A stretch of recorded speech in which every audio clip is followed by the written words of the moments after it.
Good afternoon, everybody. My name is Jerry Filipatos. I'm a partner here at Wigdor LLP. And today, along with my colleagues Lindsay and Brian, we're going to be presenting to you the next in our COVID-19 series of employment law issues.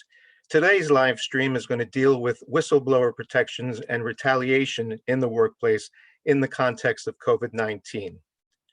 I'll be talking about how to conduct a proper complaint and how to go on the record to make sure that your rights are effectuated.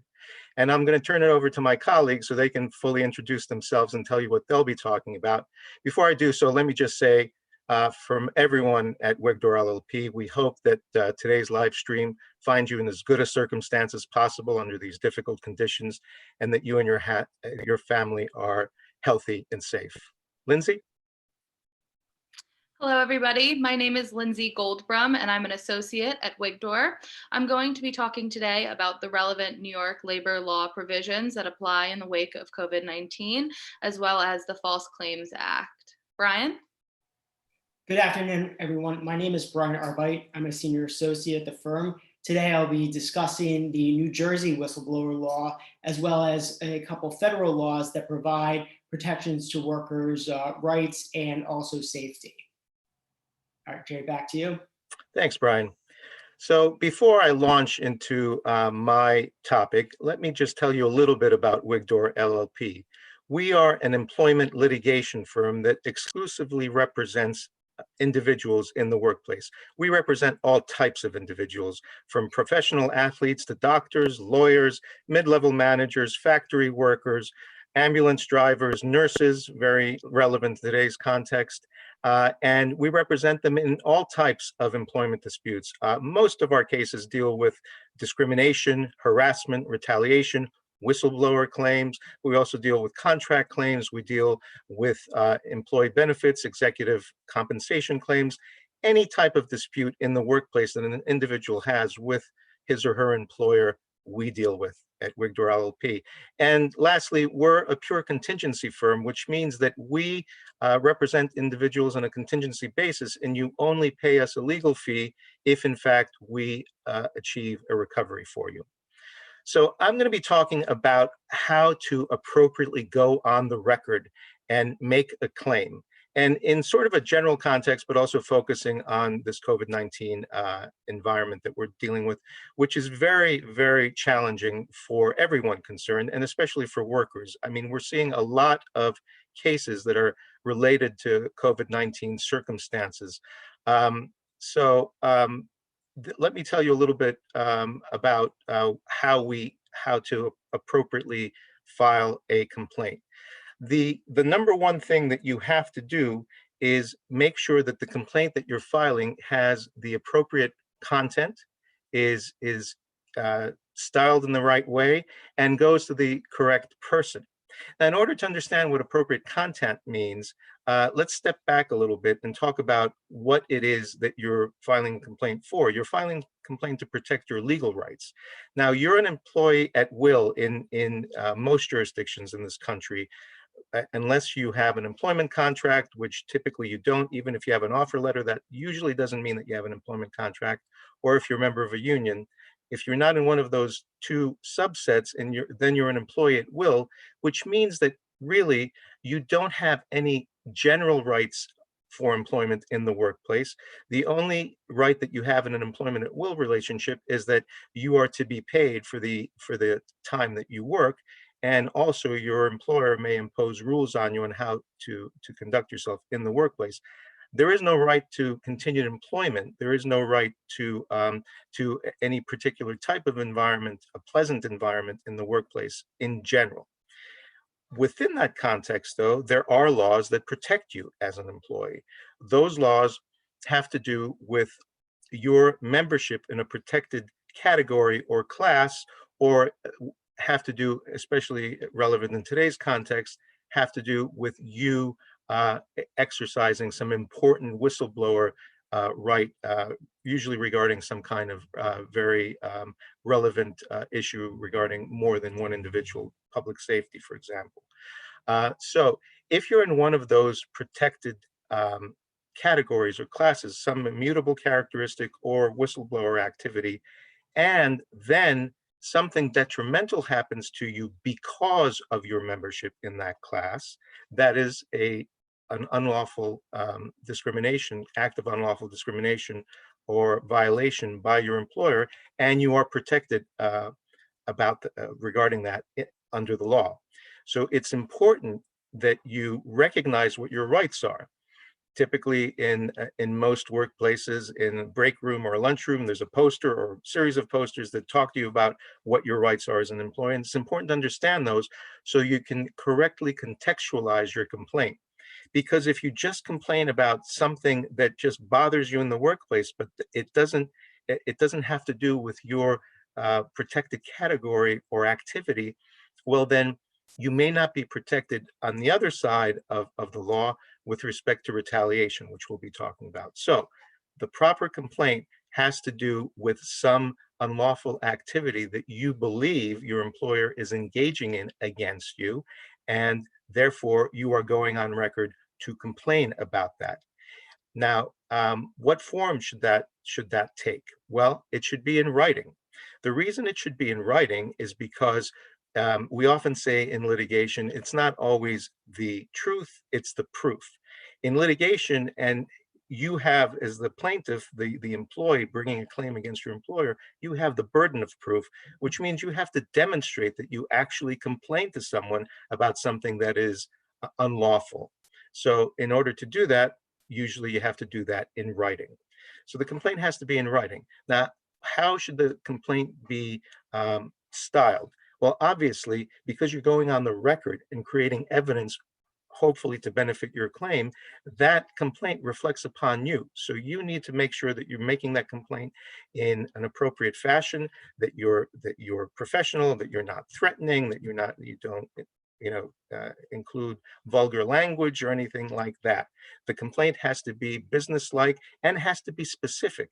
This happened and that happened, and you have to draw causation and say, because X, Y, and Z happened, for instance, I believe that I'm being discriminated against because of my race, because of my gender, age, disability, sexual orientation, national origin.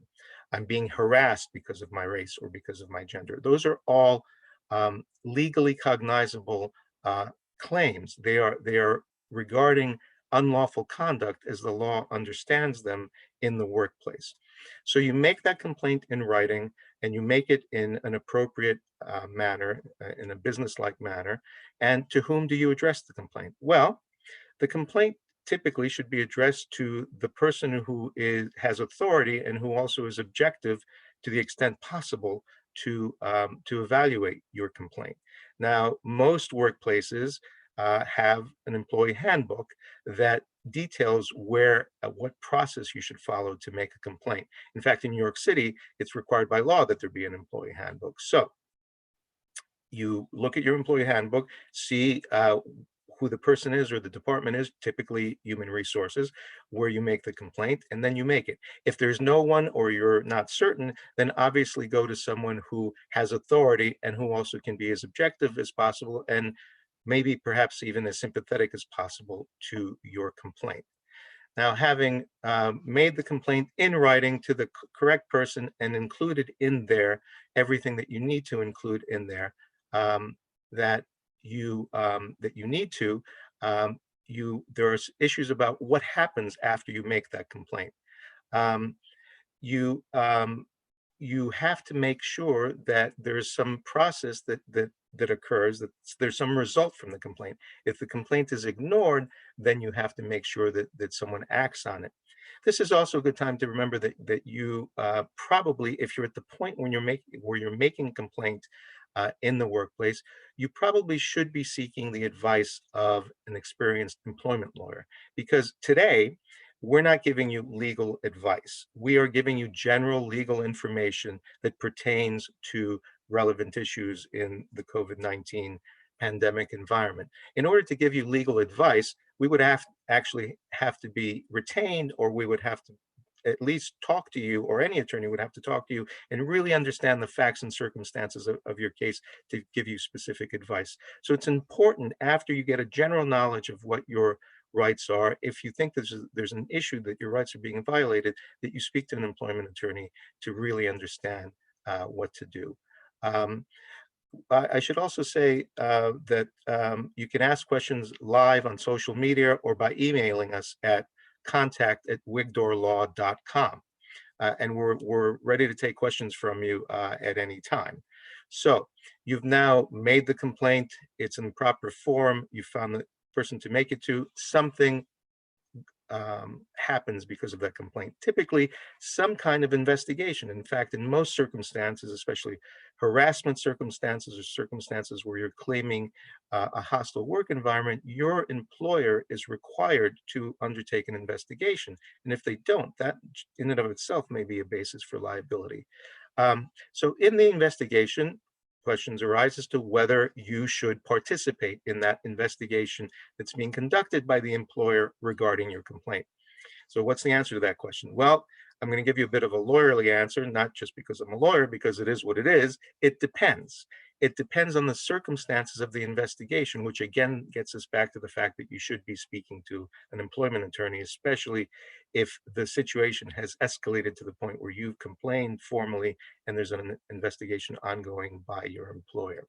Okay, so sometimes you should participate, and other times, if you engage an attorney, they might say to you, well, under these circumstances, we don't think it's fair that you participate, or you shouldn't participate unless we're also present as your attorneys to help you answer questions in the investigation. So another question that comes up a lot in this context, when you're having some kind of dispute in the workplace with a colleague, with a supervisor, and you think that your rights are being violated, and there are transactions, conversations that occur, should I record these conversations? Well, again, another lawyerly answer, it depends. First of all, it depends, and I'm going to try not to get too much into the weeds and legalese, but it depends on your jurisdiction, depends on what state you're in. For instance, in New York, we are what you call a one-party consent state. So that means that only one party to the conversation has to give permission in order for it to be recorded, which allows you to record a conversation with your, say, your harasser or your supervisor who is engaging in some kind of unlawful activity with you.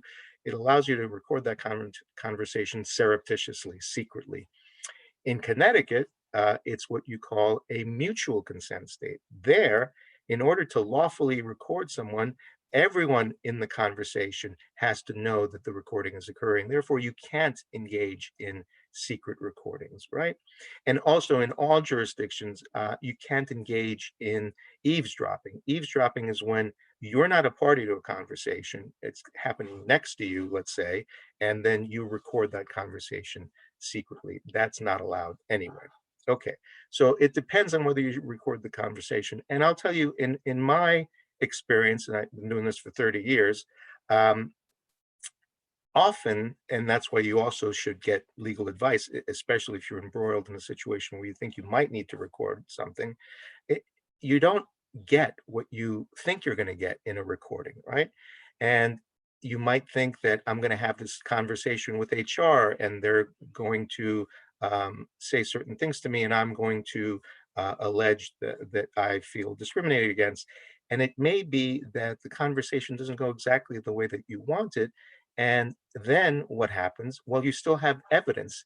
And that evidence, once the recording occurs, that evidence is something that's going to come out at trial. So if the evidence isn't in your favor, it might be that you're actually weakening your case by recording in certain circumstances. So that's something to keep in mind as well.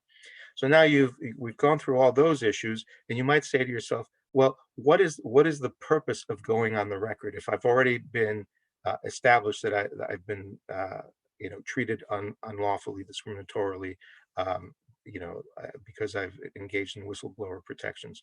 Well, the reason is that most of these laws that protect you from being treated badly or differently because of an immutable characteristic or engaging in important, public-facing conduct also have an anti-retaliation provision. And so if you go on the record and say, I think that my rights have been violated in this specific way, Then if your employer treats you adversely thereafter, and especially if it happens within a short temporal proximity, within a short period of time, then you have a retaliation claim as well as a discrimination or just whistleblower violation claim.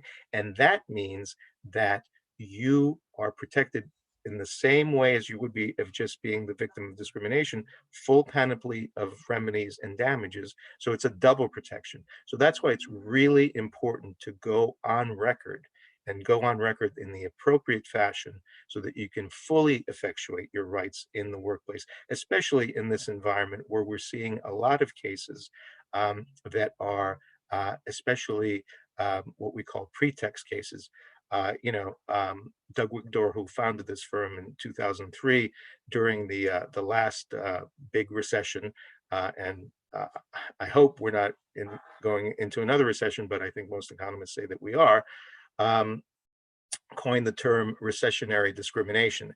And that's a situation where, which we saw a lot at the time, there were a lot of downsizings in the workplace. And generally, of course, an employer has the right to to engage in the downsizing if the economic reality requires it. But often employers use that downsizing as pretext to get rid of employees that they feel unfavorably towards for unlawful reasons, for discriminatory reasons, or retaliatory reasons. So in this COVID-19 environment, we're seeing a lot of already a lot of disruption in the workplace, and we're seeing situations where, for instance, someone applies for pregnancy leave, and then this pre-COVID-19, and then COVID-19 happens, and the company downsizes, furloughs a number of people, and lo and behold, the people they furlough are all the ones who are going on maternity leave. That's a kind of reduction in force that really, RIF, reduction in force, that really is retaliation, in fact. So again, important to go on the record correctly, get advice from a good employment attorney who's going to tell you exactly what your case is about and what you need to do to protect yourself. And with that, I'm going to turn it over now to Lindsay, who's going to tell you about some specific laws that apply very, very aptly to the COVID-19 pandemic environment that protect your rights in the workplace. Lindsay? Thanks, Jerry. I'm going to be talking first about whistleblower protections under the New York labor law, sections 200 and 215. So New York labor law, section 200 prescribes that essentially all places that the chapter applies to shall be constructed, equipped, arranged, operated, and conducted as to provide reasonable and adequate protection to the lives, health, and safety of all persons employed therein or lawfully frequenting such places. And so what that means is that there is a requirement for employers to make sure that they're providing a safe and healthy environment for their employees to work in. Now, there's also a requirement for people asserting a claim under New York labor law, section 200, to prove the existence of a duty, the breach of which may be considered the proximate cause of damages suffered by the injured party, which what that means is they need to show that what the employer is doing to create an unsafe or unhealthy environment is the cause of whatever happened to them, so their injury or the damage to their person. Now, there are two large interpretations as to what this applies to. And so some courts in New York State have been said to include general working conditions for all types of employers and employees. Now, this is also construed differently by other courts, which have not gone so far, which limits liability under New York labor law, section 200, to only construction-related activities. So as of right now, the New York Court of Appeals and the Second Circuit Court of Appeals have not made a determination as to whether or not New York labor law section 200 applies to all places of employment or just construction related activities. So therefore it can still be pursued by someone who is not pursuing a claim for a construction related activity. Lindsay, I'm just going to interrupt you for a second because we got a question about, I think, unemployment benefits. And I think Brian is going to address that when he's up. So I just wanted the question to know that we're on it, and we'll talk to him soon. Go ahead, continue. Sorry. No problem. Thank you. So the next section I'm going to be talking about is New York Labor Law Section 215, which does apply to retaliation as a result of raising claims under New York Labor Law Section 200.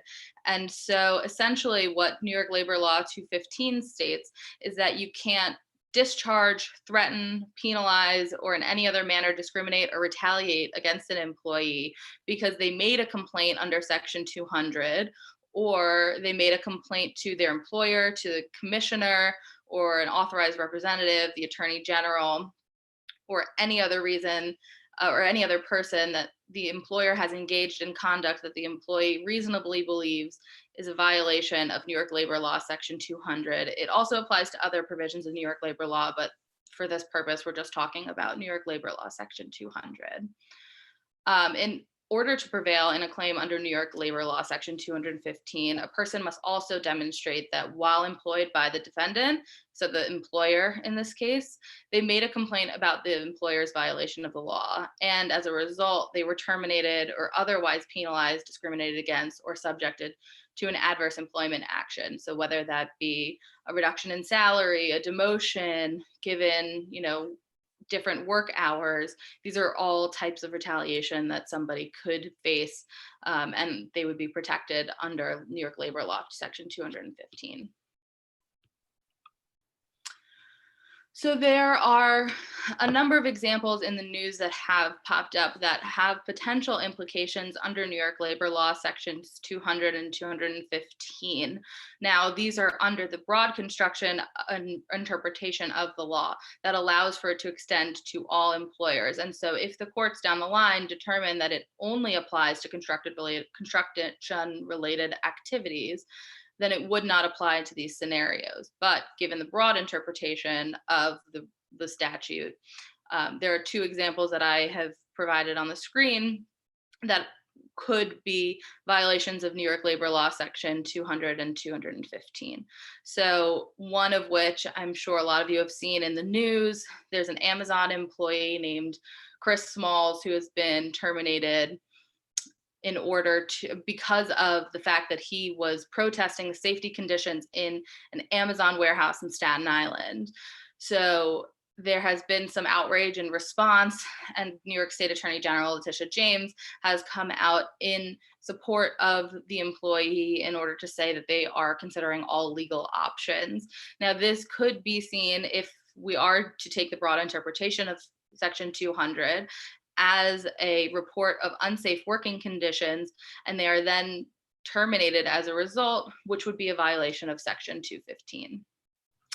Now, there's another example that I found. There are Con Edison employees that have taken videos showing that employees have been required to go door to door in apartment buildings and residences to conduct meter reads that they do not deem to be an essential read. They say that you can use previous meter reads in order to estimate the energy usage and to save these employees from having to expose themselves to unsafe conditions. And so if these people were to come out and identify themselves and make a legal complaint, then this could be a violation of Section 215 if they are retaliated against.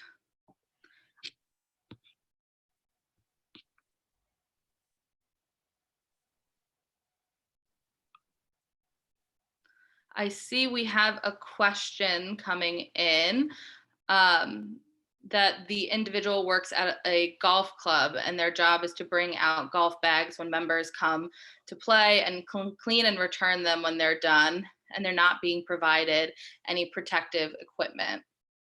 And that if they want to buy their own masks and gloves, they can, but it's hard to come by. And so a lot of people are seeing this right now, in that there are a lot of difficulties in being able to access this protective equipment, especially if their employer isn't providing it to them. Now, we can't, and I need to reiterate this, we can't give you legal advice over this forum because there's no attorney-client relationship. And additionally, we often would need to get more details about your case in order to evaluate it more thoroughly.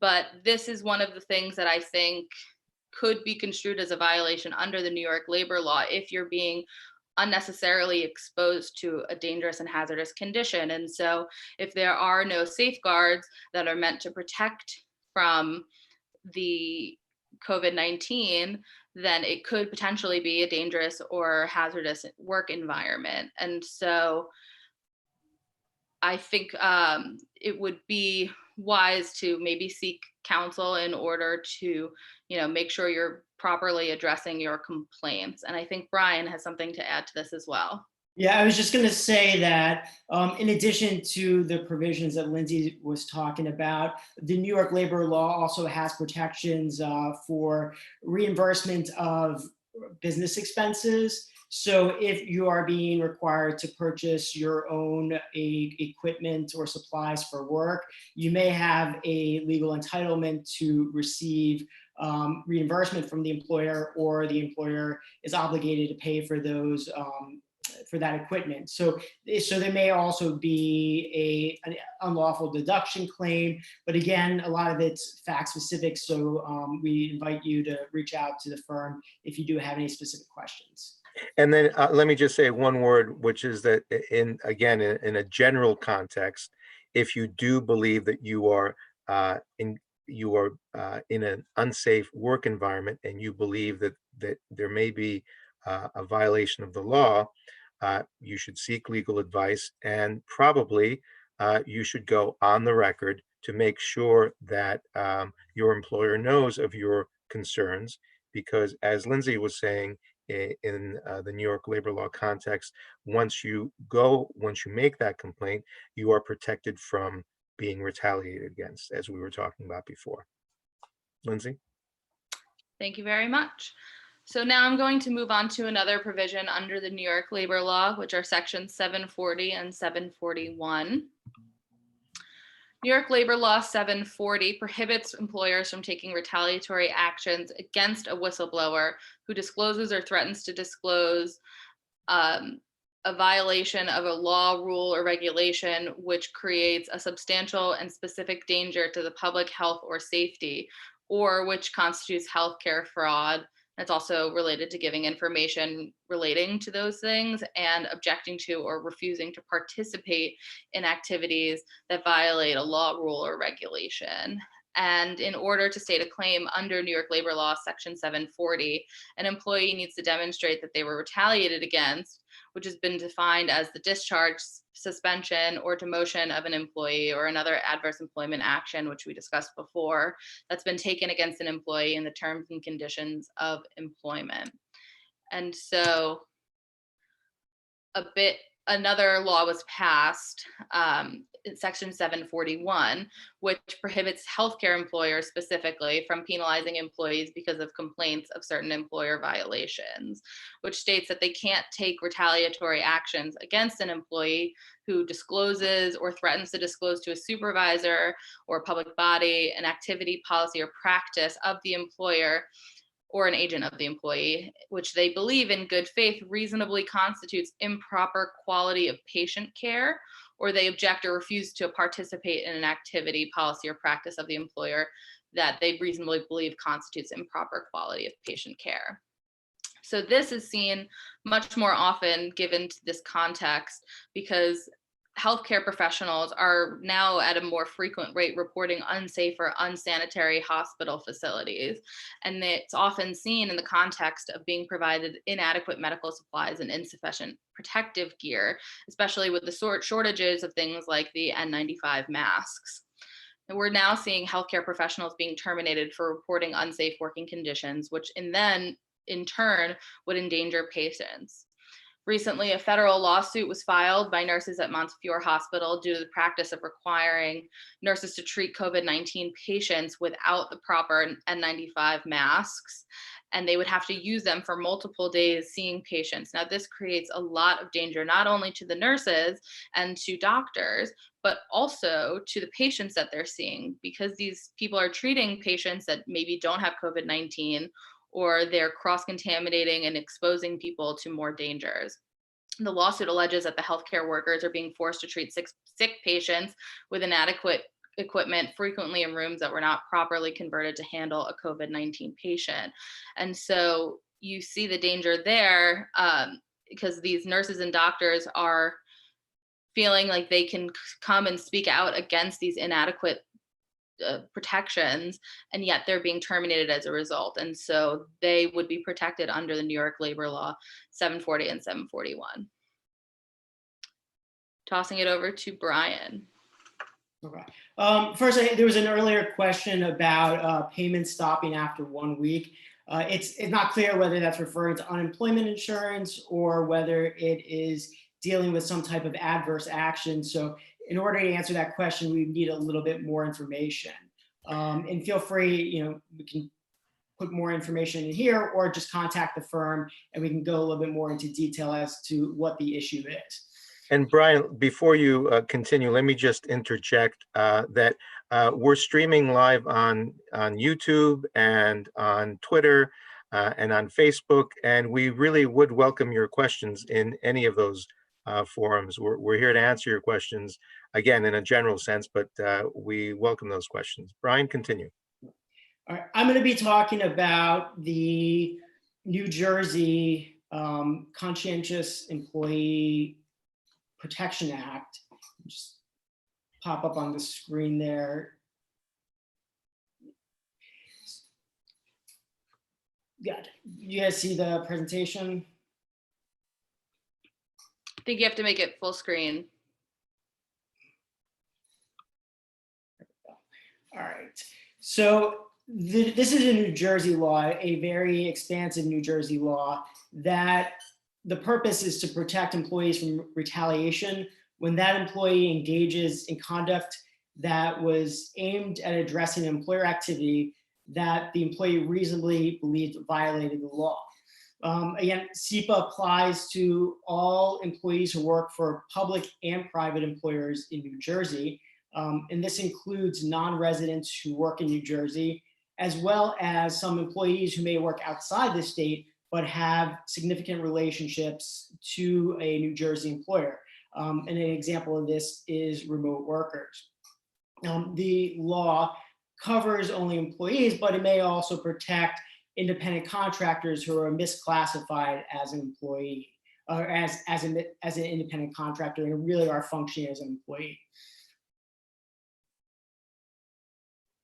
So the law itself makes it unlawful for an employer to retaliate against an employee for doing a number of various activities. And the first is to disclose or threaten to disclose to a supervisor or public body an activity that the employee reasonably believes is a violation of a law or a rule or regulation promulgated pursuant to law.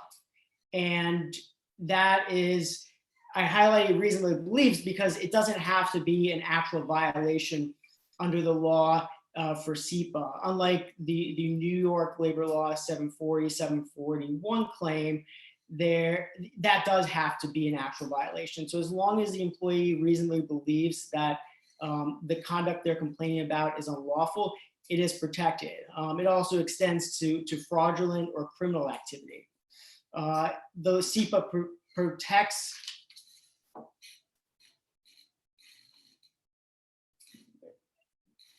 Can you hear me okay? Yeah. This CEPA also protects employees who provide information to or testifies before a public body.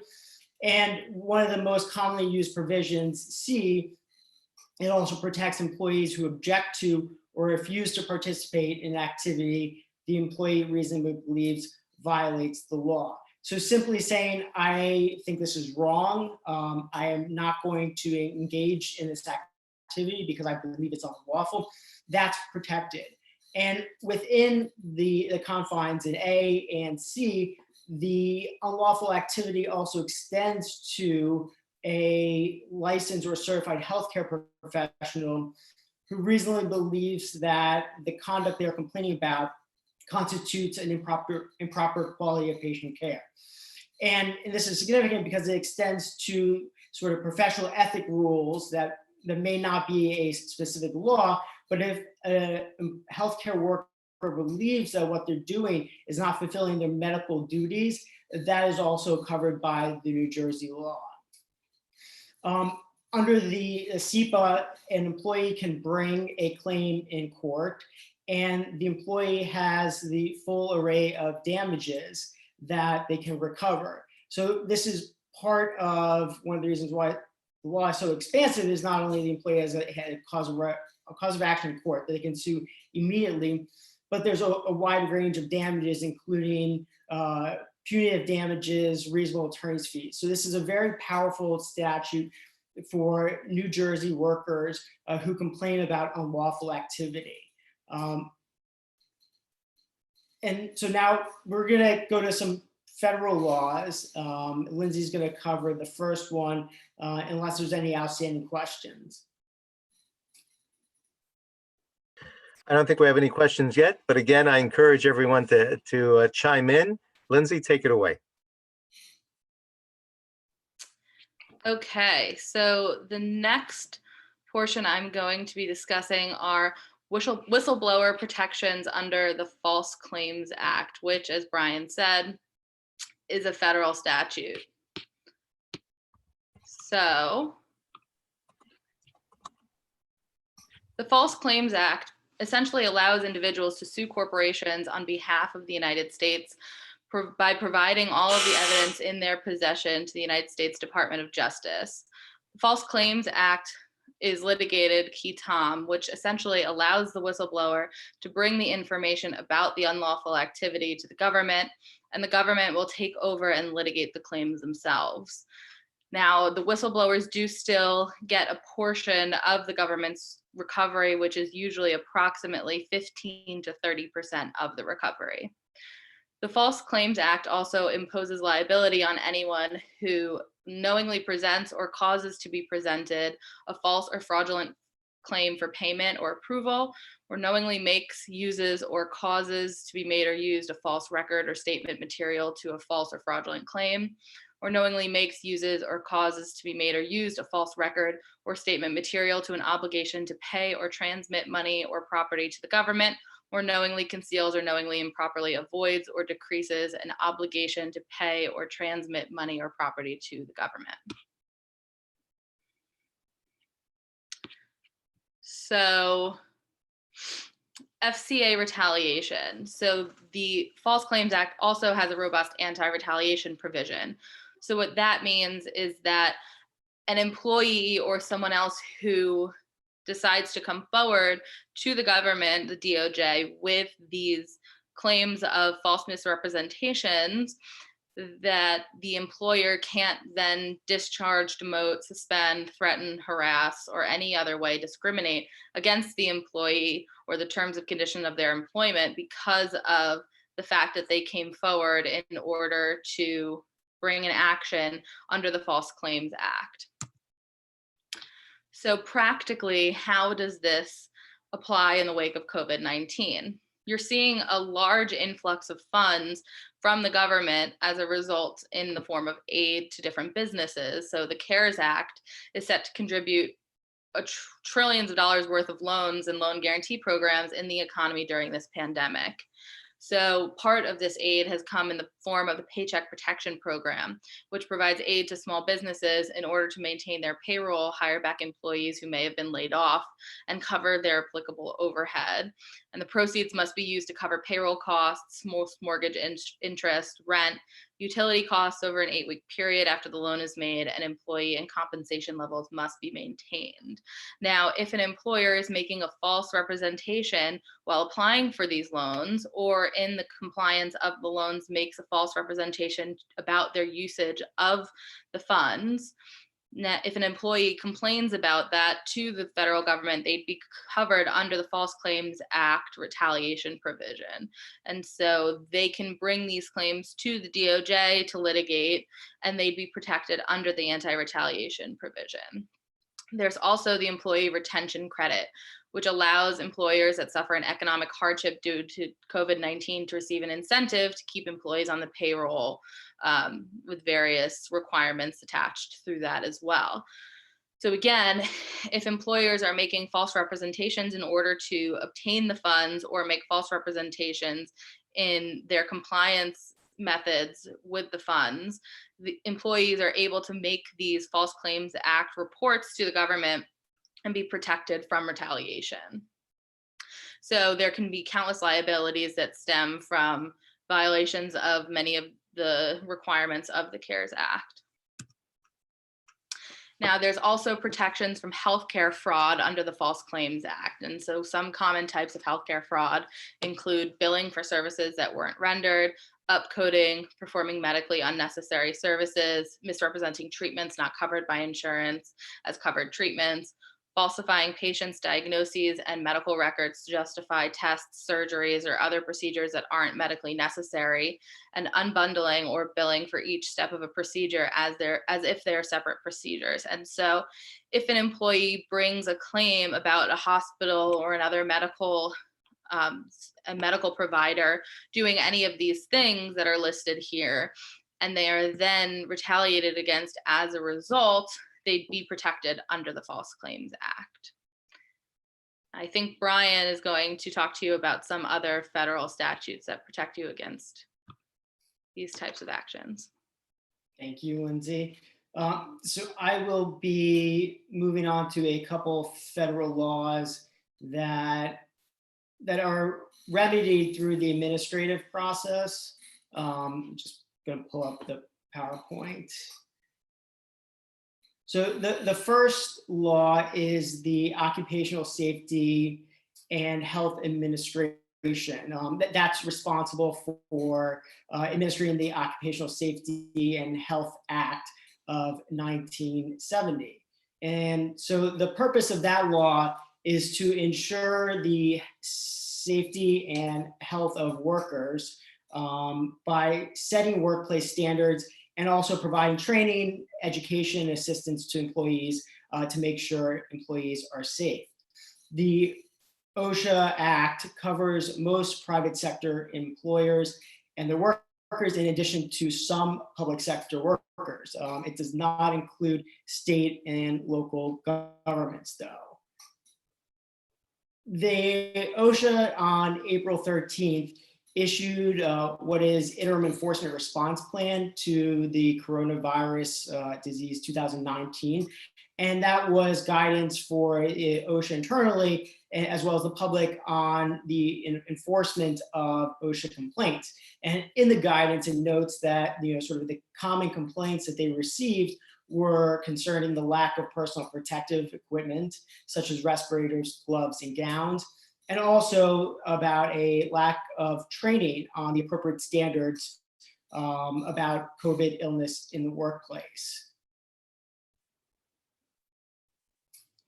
And in the guidance, it also covers some of the applicable OSHA standards. And as you see, there's a list of them covering some general requirements, eye and face protection, as well as the last one, Section 5A1. It's called the General Duty Clause of the OSHA Act. And that requires that each employer furnish to his or her employees a place of employment which is free of recognized hazards that are causing or likely to cause death or serious physical harm to employees. So this is a very broad general duty that if one of these specific requirements are not being violated, it may also violate Section 5 of OSHA.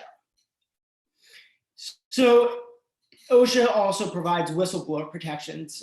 Just first to note, in addition to the whistleblower protections, an employee can also file a complaint about an underlying workplace violation, and that can be done anonymously. The purpose of the whistleblower complaint and protections is that if an employee complains to employer about a violation or something that they reasonably believe violates OSHA, they're protected from retaliation. There's a number of different ways that an employee can make an OSHA complaint directly to OSHA. There's an online form fax, email, telephone, or even go and visit in person. Unlike a safety violation, a whistleblower complaint can't be filed anonymously. So an employee does have to provide their name if Brian, they are. I'm having trouble hearing you. Lindsay, can you hear Brian? I can hear him fine. So the whistleblower complaint, there's four major elements. Is that the employee engaged in protected activity, such as reporting a violation of the law.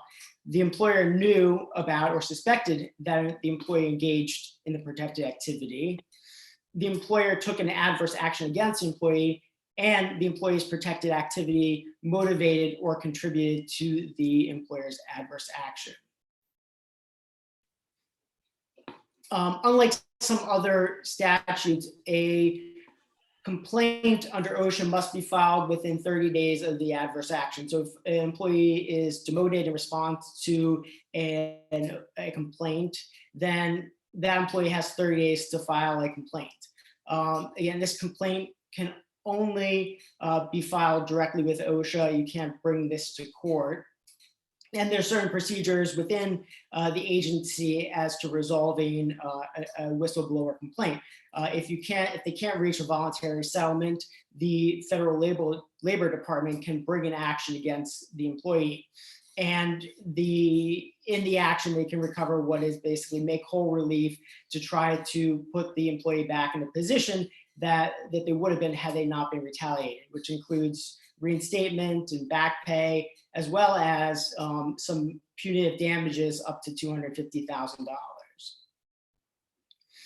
The next law that I'm going to discuss is the National Labor Relations Act. And this is commonly dealt with in the collective bargaining context, but it also provides certain protections to employees to engage in concerted activity.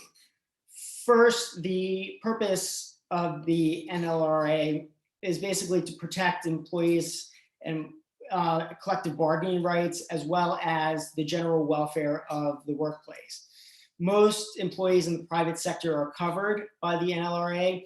However, it does not cover government employees, independent contractors, and supervisors with limited exceptions. So if you are a supervisor, this means that you don't have the protections of the NLRA. And generally, a supervisor is somebody who has authority to hire, transfer, suspend, or lay off a person, or is responsible for directing that employee on a day-to-day basis. So basically, you have some type of manager or supervisor.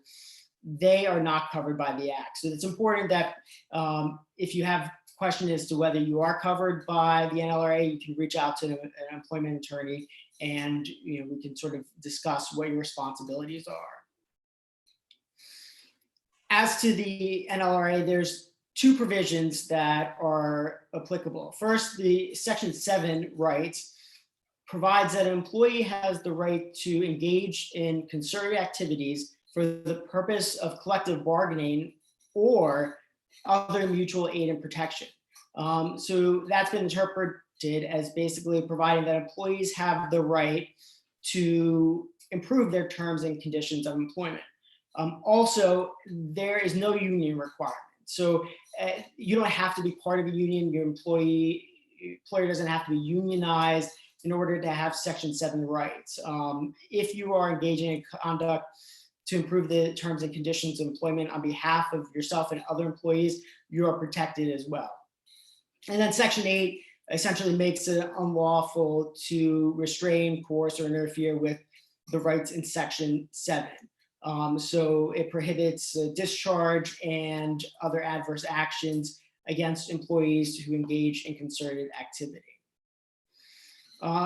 As I was sort of mentioned before, concerted activity is activity done on behalf of yourself and other employees. If you are only going to your employer and complaining about something that is self-interested, you want a promotion for doing some specific work, that's not concerted activity. However, if you are starting concerted activity, where you're beginning to induce and talk to employees and bring an issue to the attention of management, that is protected as well. Also, again, this is limited to concerns about employees as employees. So the workplace conditions, the safety conditions, also wages of employees as well. And finally, an employee, even if they're engaged in concerted activity, they may lose that protection if they engage in misconduct. And generally, misconduct is, the board has said that it has to be either egregious or offensive to lose protection under the Act.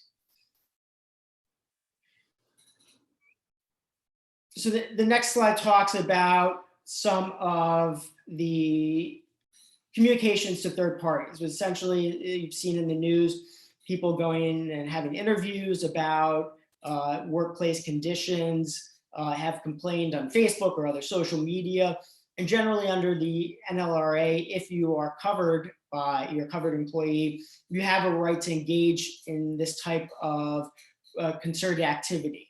And again, as long as the communication is related to a sort of an ongoing dispute or workplace condition, and the communication is not either disloyal, reckless, or maliciously untrue, then an employee is protected engaging in that activity. As for sort of social media, the board has set forth a totality of the circumstances test. And again, there's a number of factors that are listed here. Importantly, I would say context matters. So employees' use of curse words may not be improper if that workplace is normally full of curse words by employees. But if you're in a professional business setting and you're expected to maintain high, degree of professionalism, then using cursing in connection with complaints about workplace conditions could lose protection. So a lot of this, you'll see the totality of the circumstances. Context matters, and if you have a question about this, you should really seek an employment attorney for advice. The procedure is that if you engage in concerted activity, your employer retaliates against you, they take some type of adverse action, the employee must file a charge with the National Labor Relations Board. That charge, unlike OSHA, which is in 30 days, this one must be filed within 6 months of the occurrence. The process is generally that the charge is investigated by the NLRB, and if they find sufficient evidence, it moves forward to a complaint and a hearing. The NLRB acts as the representative for the employee for the complaint and for the hearing, and the goal is to both seek make whole remedies for the employee, as well as the sort of informational remedies to correct any sort of policies that may be broken by the employer, or to discourage further retaliatory activity. That is the end of those topics. Thanks, Brian. So we have about 5 minutes left. And again, I encourage anyone to hit us up with a question. Happy to answer it.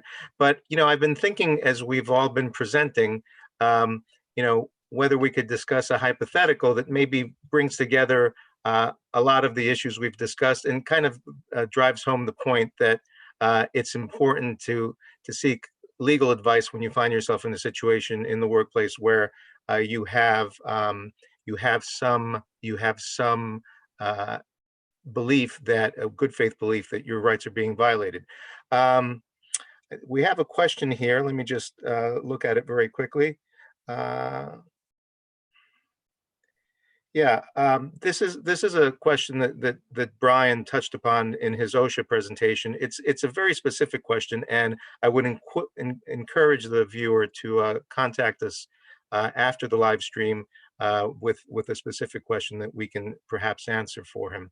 But what I was going to say is, let's say in this COVID-19 pandemic context, you're a nurse and you're working in a hospital that is understaffed because there have been layoffs in the hospital, and there's also a lack of PPE, and you believe that you are being treated, you are being subjected to a dangerous environment. What laws would that implicate, right? Well, arguably, and chime in, Lindsay and Brian, it would implicate not only New York labor law, section 200, but perhaps also section 740 and 741, because not only are you, and your argument is that the lack of PPE is going to cause more of a pandemic, because then you're complaining not only about patient care, you're also complaining about a public health issue, and you're complaining about the fact that you're engaged, you're doing your work in a dangerous work environment. So that, it seems to me, is a good reason why, if you find yourself in a situation where you suspect that maybe your rights are being violated, you seek legal advice, because it may be that more than one law applies to your particular circumstance, and a lawyer will help you choose how to best present your case.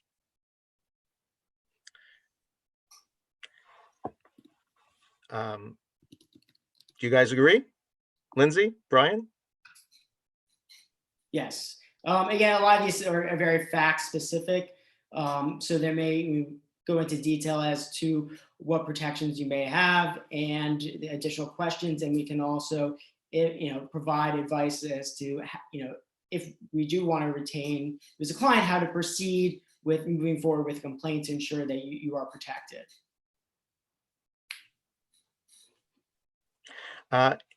It's especially important in this environment, as an employee, to have a full understanding of what protections you have, because I think most people will agree that everyone who is still working and who's not you know who is still in the workplace is dealing with a very stressful and unusual situation. So it's to get a better understanding of what rights you have in this difficult time with respect to your employment.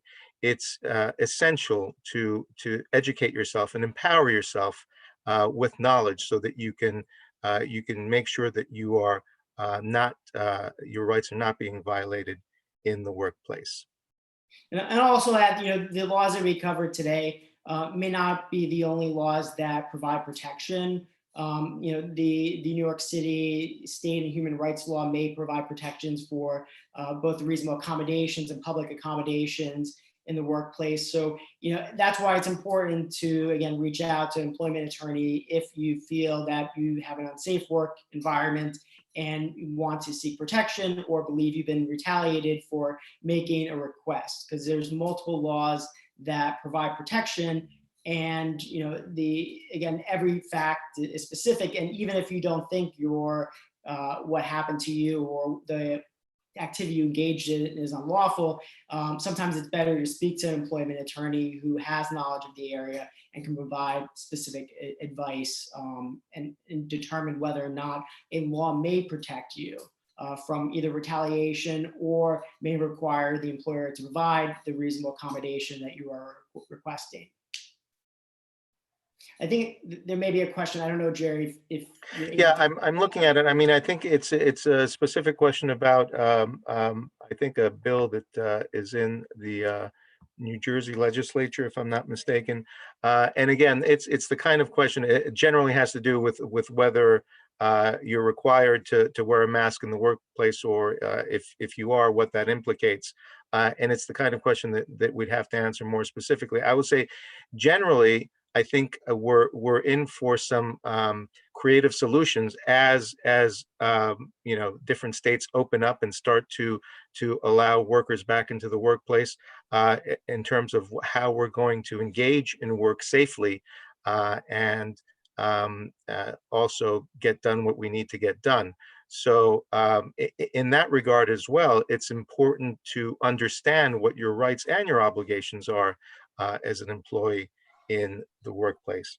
I think we're just about out of time.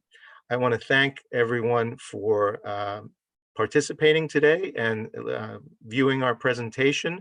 Again, We all at Wigdor LLP hope that you find yourselves as safe and healthy as possible in these difficult circumstances, and that you make sure that if you believe that your rights are being violated in the workplace, that you empower yourself with knowledge so that you can protect yourself.